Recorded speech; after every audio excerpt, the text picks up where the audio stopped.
Wolverine. Can we get an emoji on that? Guys, what's up?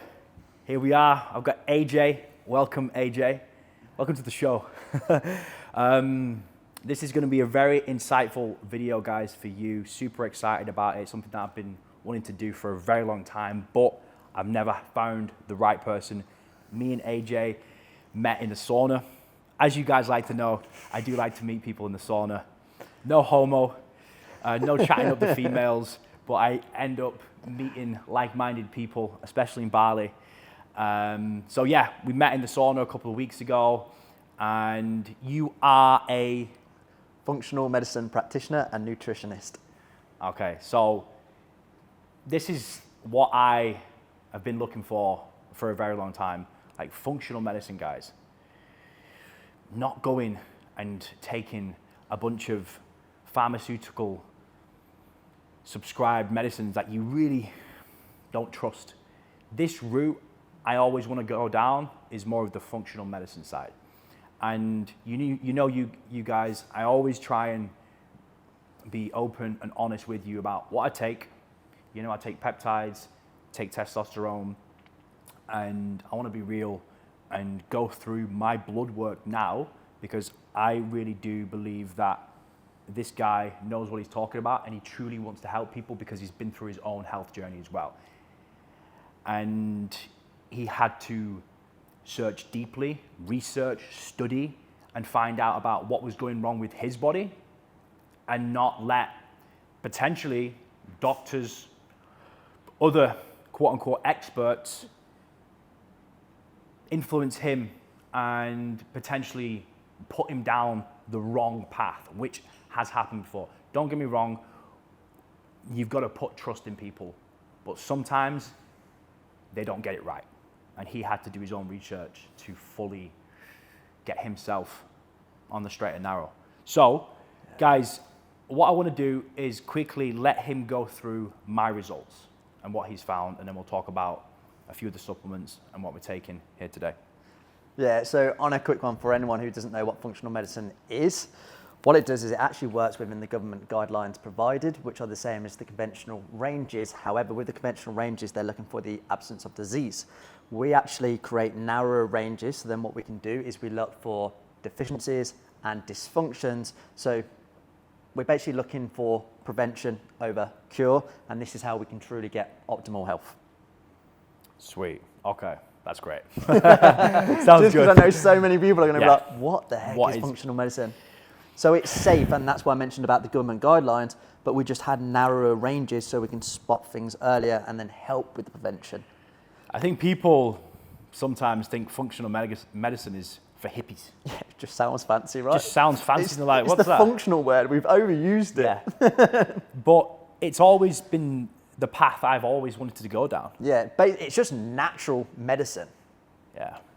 Yeah. All right, sweet. Let's get into it. So what have you found then from my bloods? Okay, so the reason why I mentioned saying about we look at things very early with the deficiencies and dysfunctions, because when we look at your blood test and we get the analysis, reading it through functional realms, a lot can come up because, as you can imagine, we can spot a lot of dysfunctions and deficiencies.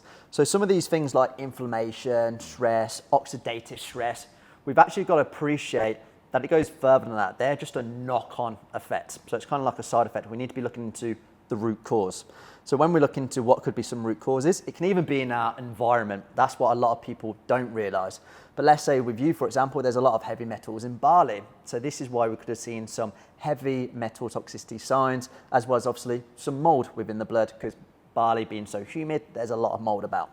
But the main things that we're seeing are hyperpermeability. So if those that are eating a lot of protein, or you feel like your nutrition is spot on, but you're still bloating, or you just don't feel like you're recovering well, just something doesn't feel right, it could literally be down to leaky gut, which could be hyperpermeability, which basically means that there's a gap basically in the gut lining, which is then going to leak in toxins and nutrients, which is then causing other further damage within the body, which is why you don't quite feel right, and this could even lead to brain fog.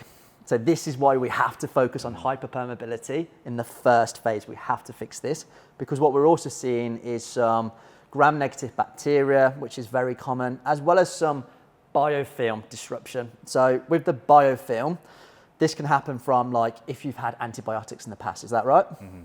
Have you had antibiotics? Yeah. So it's very easy to get this biofilm build up. So again, we have to make sure that we're breaking that up before we go in with the likes of antimicrobials, natural antimicrobials. So as George was saying, rather than using medication, we can actually use things like pomegranate husk, we can use berberine, we can use grapefruit seed extract. Yeah, sweet. So like, could you tell potentially I was stressed? Yeah. Yeah. Definitely, and this is why we look into like all of these things that we find in blood work, they can cause stress anyway. So again, blood work is telling us what's happening on a physiological level. Whereas then when we read your health screening form, if it doesn't match up with what we're seeing on the blood work, this can tell us more on the psychological level. It's like stress because of my job and what I do. Yep. Overtraining, maybe lack of sleep. I knew there was something up with my gut. Yes. I knew. I have a superb diet, but even so still, I would get heartburn. I'm like, why am I bloated? Like I've not eaten anything bad. Something's not right. So you have to try and, for me anyway, eat things and then when you've eaten something, okay, how does that feel? Do I feel good? Have I got high energy? Does that sit well with me? Do I get any bloating, gas, wind? What does my stool look like? Because I'm so heavily invested into my health and what I put in my body, I'll know if something's not right. Yes. And I've known for a long time. I'll have a Diet Coke and I'm like, fuck, like that hurts. Like I shouldn't be getting this much wind off a Diet Coke. Yeah. So you've got to be intuitive and listen to your body. Yes. Yeah. Definitely. And obviously that then leads back to the hyperpermeability. So the way you're feeling is very much explained from the blood work. And then what this can cause as well is some immune dysregulation. So again, we don't really appreciate the immune system enough in my mind, but if we just think about it, 70 to 8% of the immune cells are being located in the gut.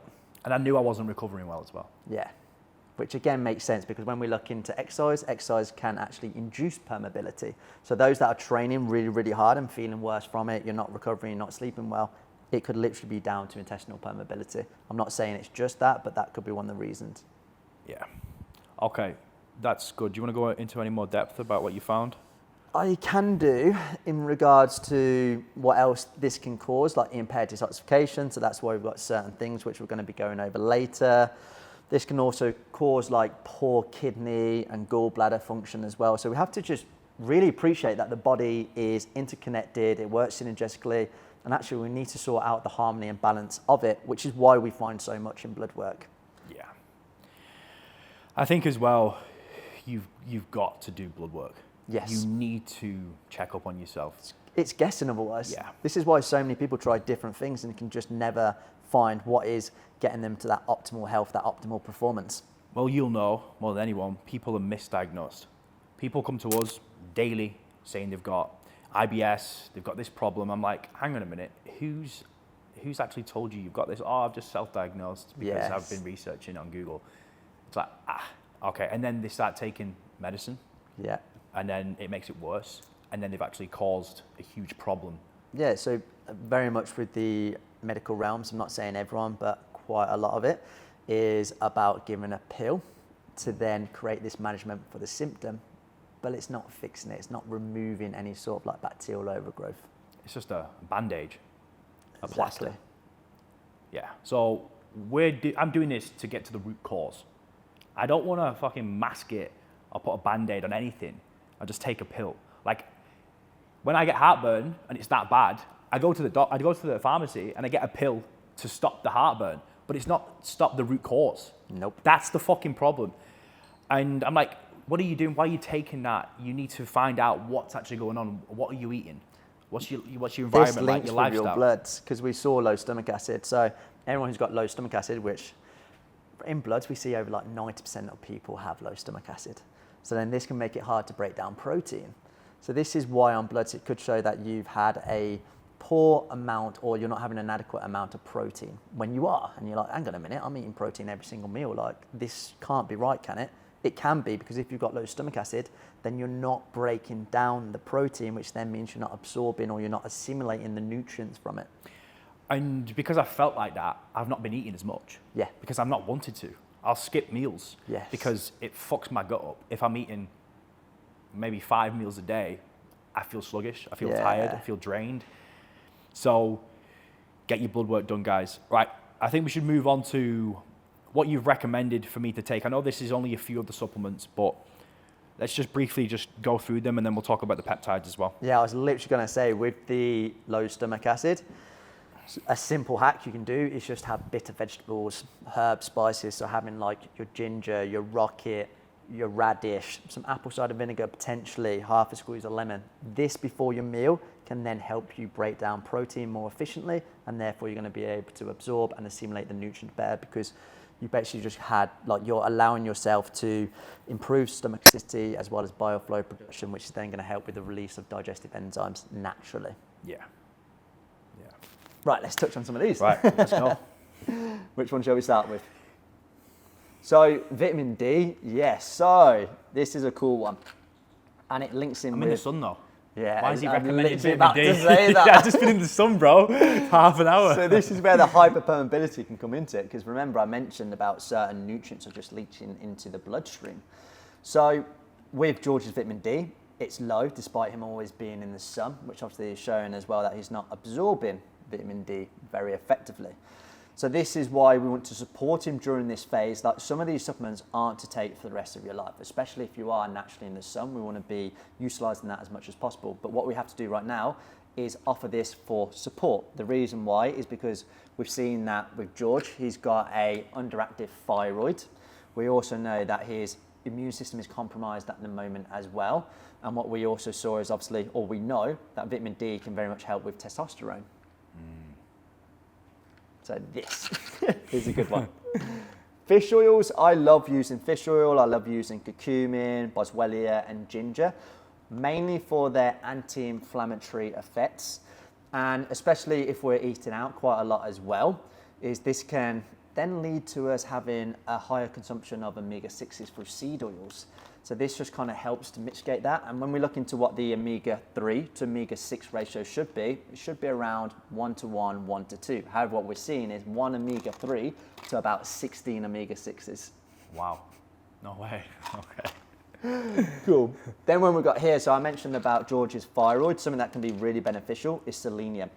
Now, to resonate with this a little bit more, anyone who has been through a diet before or been in a major calorie deficit, this can unfortunately start to cause effects with the thyroid, which is why you might now find it hard to lose weight since going through a calorie deficit. It's simply down to your thyroid being down regulated. So what we need to do is give it the supplements or the nutrients that the thyroid needs, and this could look like zinc, selenium, iodine, tyrosine. It really depends on which one's low, whether it's your T3 or T4, but for George it was the T3 that was low, so selenium and zinc, which is in here, can be very beneficial.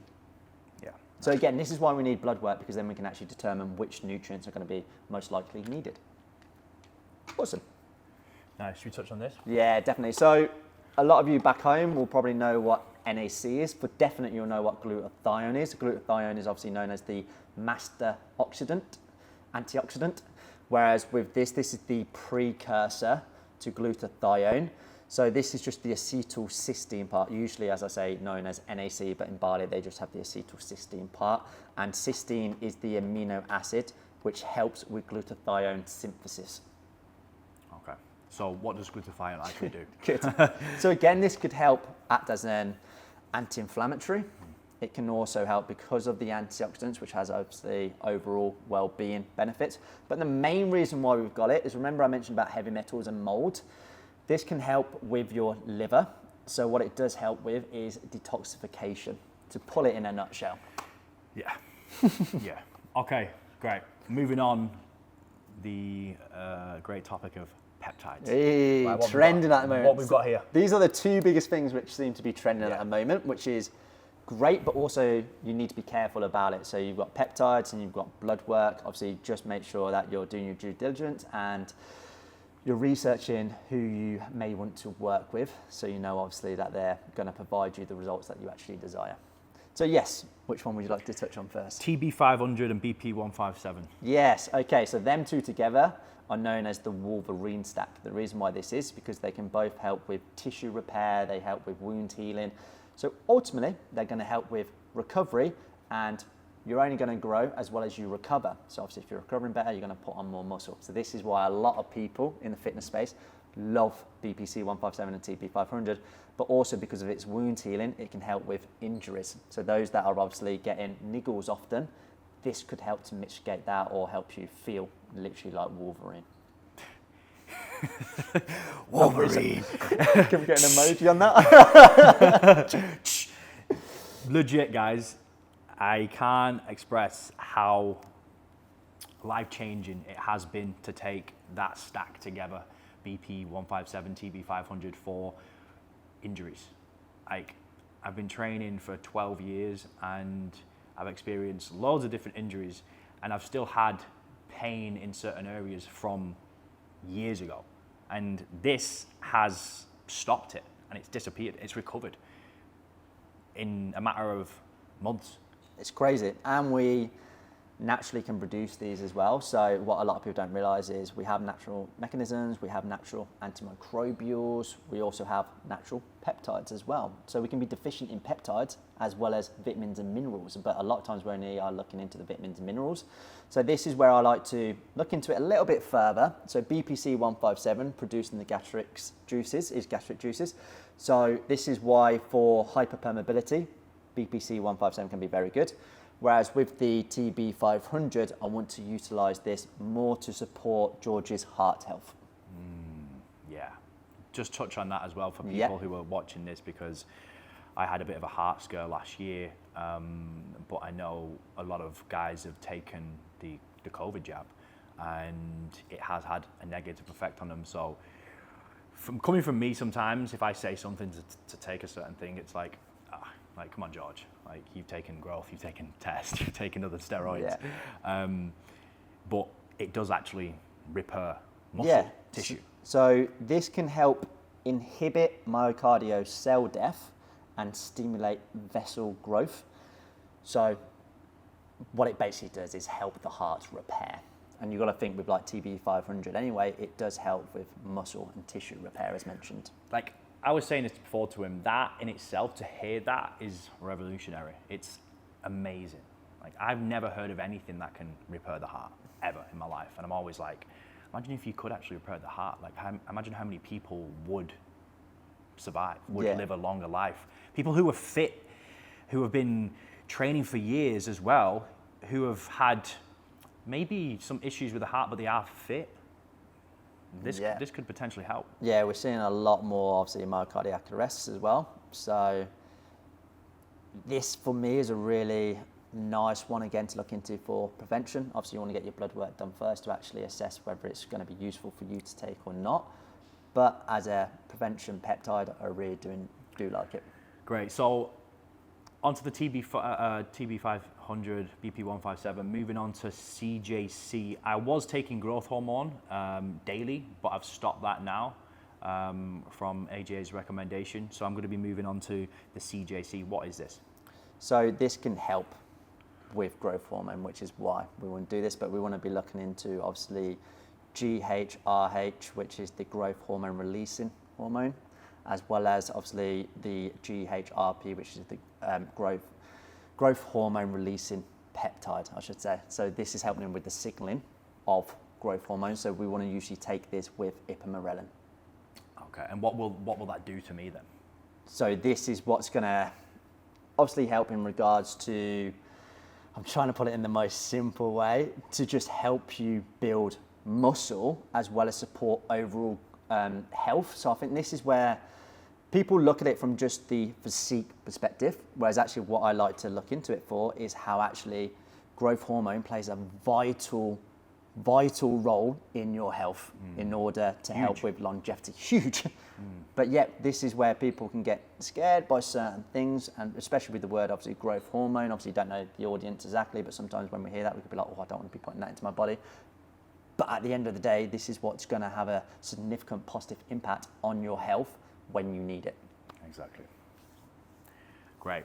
So yeah, that's that so far. All right, moving on. We've got some test prop. Yes. So what we're moving on to with this now is making sure that George has a single ester testosterone, and we ideally are going to be doing this every third day.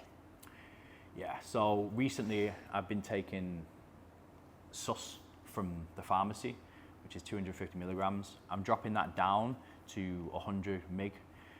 And like the thing is, with the Testosterone, you've got like a high and then more of a low because you've got different esters in there. So he recommended to balance my hormones out and feel more, what's the word, sustained, I would say, with no highs and lows. Yes. So I'm not up and down. Yeah, to stop the fluctuation. To take a single ester.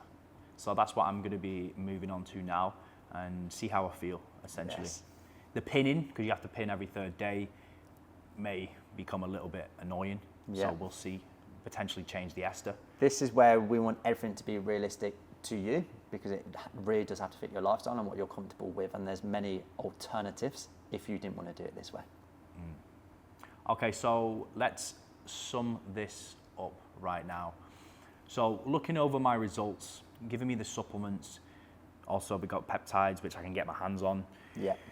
How long would you expect to see changes, do you think? So this is it. So different vitamins and minerals are going to have different durations of their effect. However, you should within the first 4 weeks start to notice significant improvements. The reason why that is, especially in phase 1, is because what we're doing in a nutshell is basically we're improving the deficiencies, we're helping organs to revitalize and function better. We're going to be helping with cellular health. We're also going to be helping your mitochondrial system. So your overall well-being in regards to energy, recovery, sleep, stress, all the foundations should be improved. Yeah, and also touching on like sleep, recovery. Like I can't be trying to now train even harder for longer. This is the problem. Less sleep.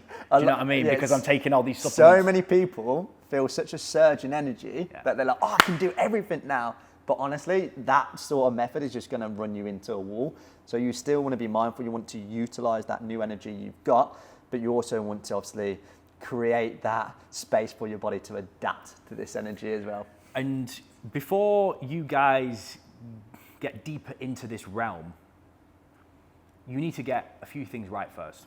Your nutrition on point, your sleep, your recovery, training in the gym, cardio, mindfulness. Yes. And if you're not got that right first, there's no point even delving into this at all. Correct. In the slightest, is there? No chance. You believe in that, don't you? 100%. Supplements are great and they can have the biggest effect. Do not get us wrong. However, without the fundamentals, they're not going to be very effective, because at the end of the day, you need to create these habits. You need to create the foundations for yourself in order to carry this on long term. It's like people could be watching here. They're fat, out of shape, sleeping 3 hours a night. They're out at the weekend, boozing, alcohol, drugs. And they think, oh, you know what? I'm going to take some test.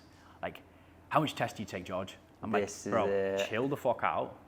Back off a little bit. Let's have a look at your lifestyle at the moment, your environment. And usually, 9 times out of 10, nothing's right. Everything's all over the place. The diet's whack. Yeah. They're drinking alcohol, not sleeping right, not training.